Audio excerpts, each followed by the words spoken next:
Well, hello everybody. I did a Facebook live stream earlier, but I have finished my appointment. Lightning speed.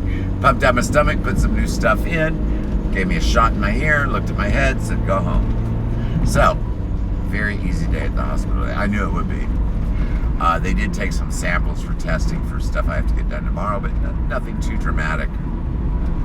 All right, so I said I was going to do another restream, another stream today, so I'm doing a restream on my way home. We're going to talk just a little bit about e-commerce on my way home today. One of the things that I'm about ready to do, I'm going to actually have a call to action on. I actually need help with this. I have always only imported or exported to sites that provide me an API. What that means is, for example, my Shopify goes to Google Shopping. If it sells on Google Shopping, the inventory is adjusted. If my supplier adjusts my inventory, meaning something sold out from somebody else, my inventory is adjusted on not only my Shopify store, but on Google and everywhere else. Well,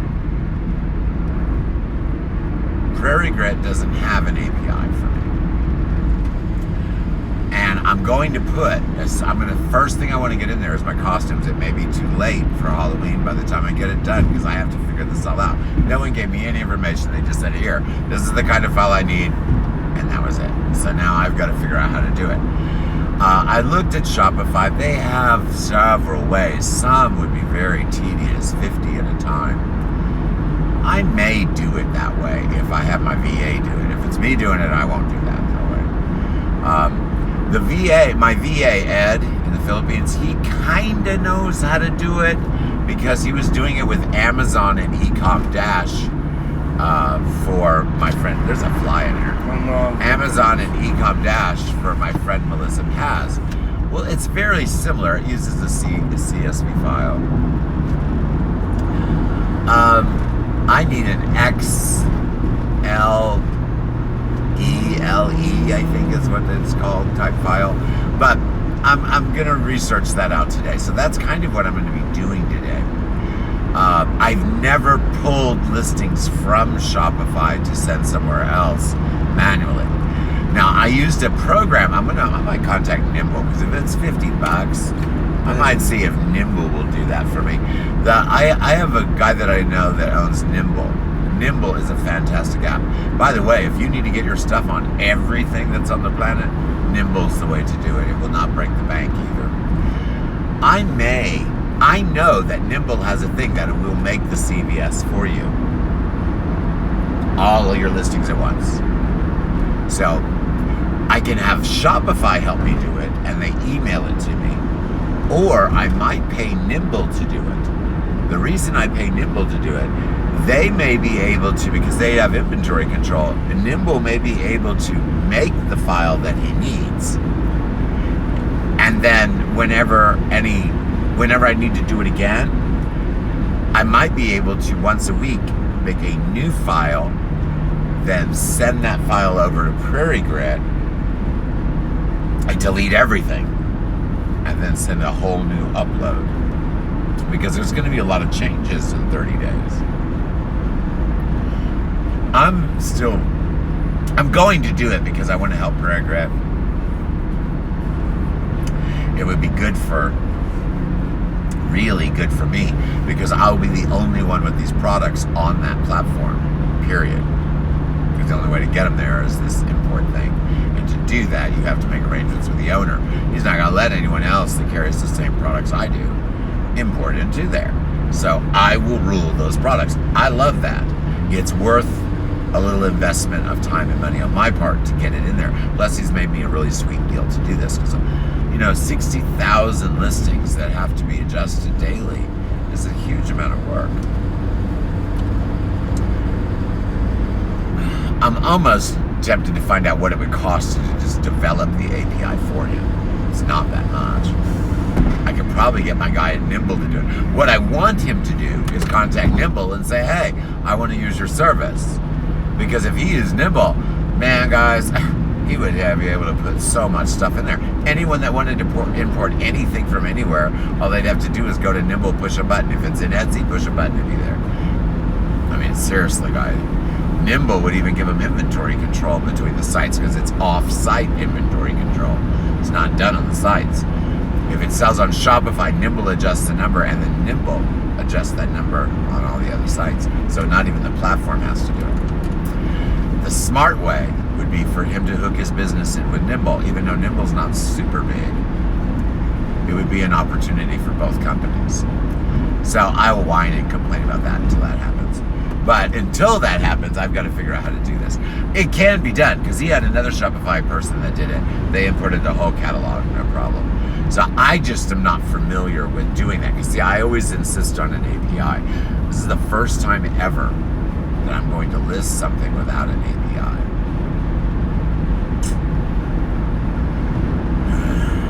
You heard me moan. It's an opportunity for both of our companies, but it is going to be problematic. Like I said, everything else I have, if my supplier says in the morning there's 10, by 9 o'clock at night there's 9, my store will show 9. Once I do this export, I will have to look and see all the things that the store adjusted in my menu for that day. And then I'll have to go to Prairie Grit and look up every single one of those listings every single day. In other words, every product out of 60,000 that I carry, every adjustment each day will have to be made, or it would be possible for me to sell something I don't have.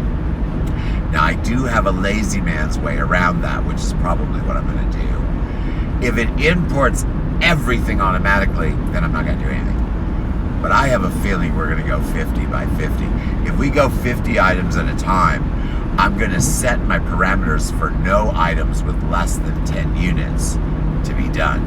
So it won't be a full 60,000 listings. It'll probably be about 30,000 or 40,000. But I won't be so stressed about something selling that I might not have. It's no big deal. It's the platform that matters. For example, if I sell a ring and I don't have that such ring and it wasn't adjusted, I just refund it. There's no penalty to me on the platform, but that's not a good thing to do. We don't want a lot of refunds. So I think the best way would be just to choose items that have a significant inventory. And that way, the probability of something selling that we don't have is very low. So that's probably my way around it. But trust and believe, I am going to do whatever I need to do to figure out how I can get an API on that platform, because that's what everyone needs. You really should never list on a platform without an API, guys. There's no other way for me to put that. But I'm going to, because it's an opportunity for both my business and for Prairie Grit. Because, guys, I've got good stuff. I mean, I'm real good stuff. Now, the owner of that could make his own store and find my supplier and do it himself, but it's an inordinate amount of work. Nothing from my supplier is priced level.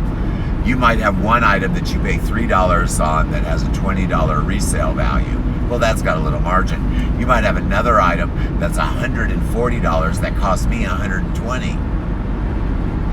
There's no margin on that, but I'm still going to sell it. So it would be a nightmare for him to do that.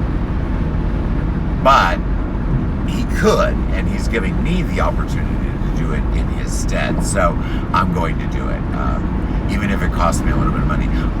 You guys, I don't have time to go 50 listings at a time just to export it somewhere.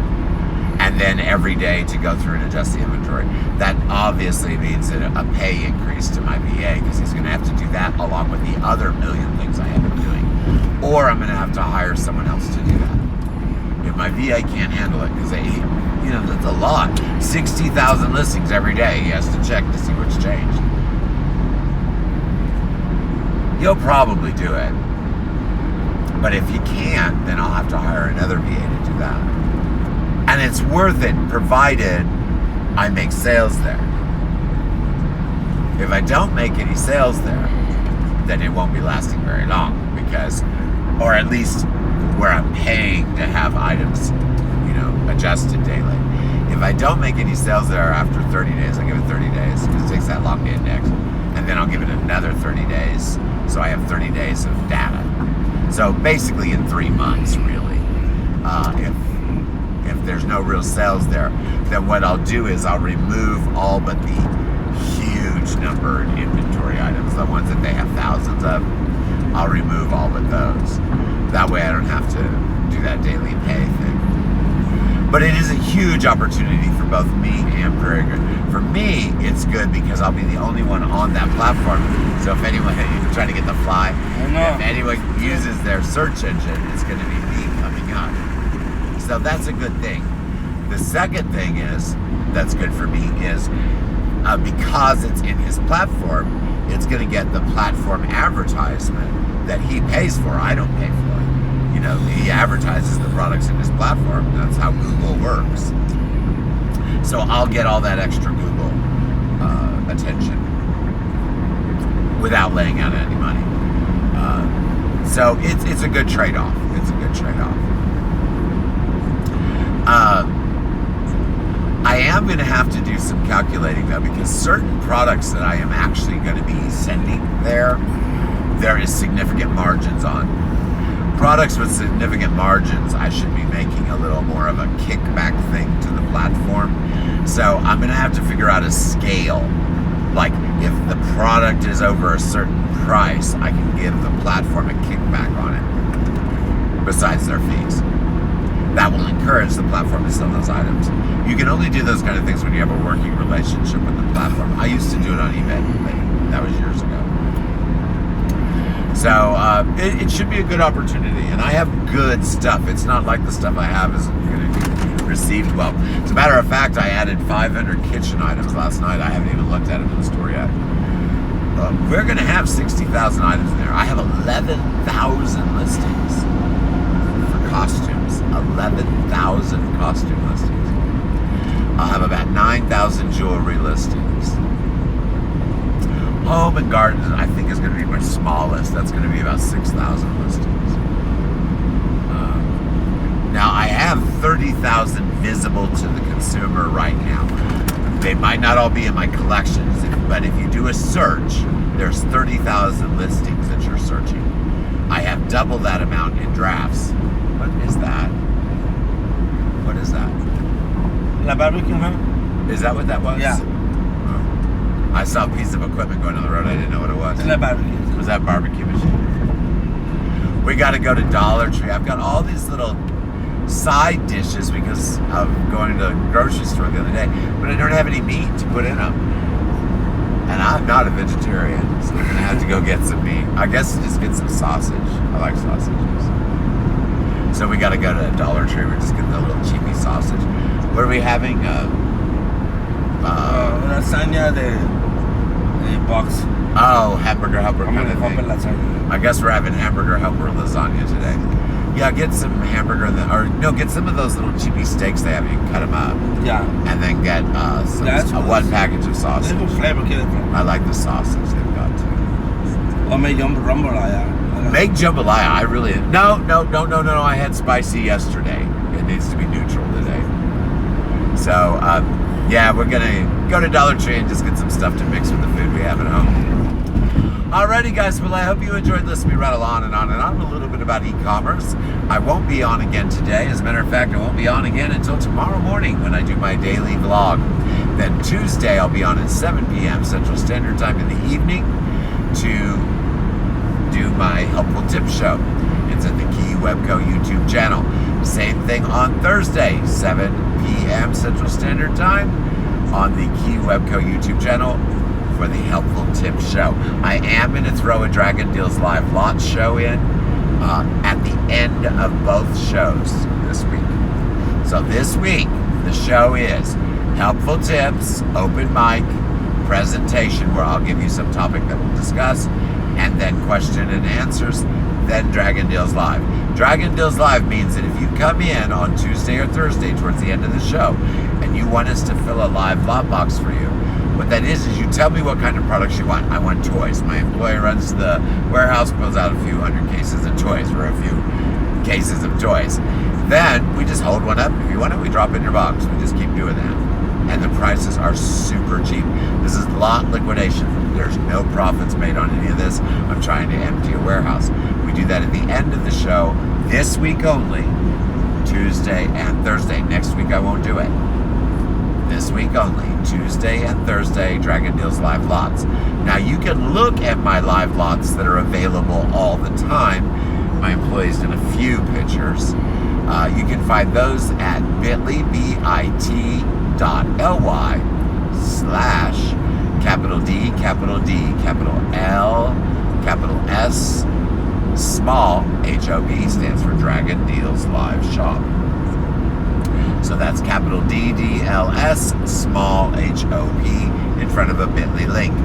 You can find pre-made lots already in there. Go look at my Christmas radio control. There's a few pre-made lots in there. We should have about 3,000 pre-made lots already done by now. But I think we have 30. But that's what he's supposed to be working on all this week. So we'll see what happens. But yeah, during the show, at the end of the show, you fill a box live. That's different. If you go to that app, there's pre-made boxes and you can just buy them. Alrighty guys, I hope you enjoyed this. We run on and on and on a little bit about e-commerce. We're about 10 minutes away from Dollar Tree. We're going to run in there really quick and we're going to run home, and I have oodles and oodles of work to do. So I will talk to everyone again soon.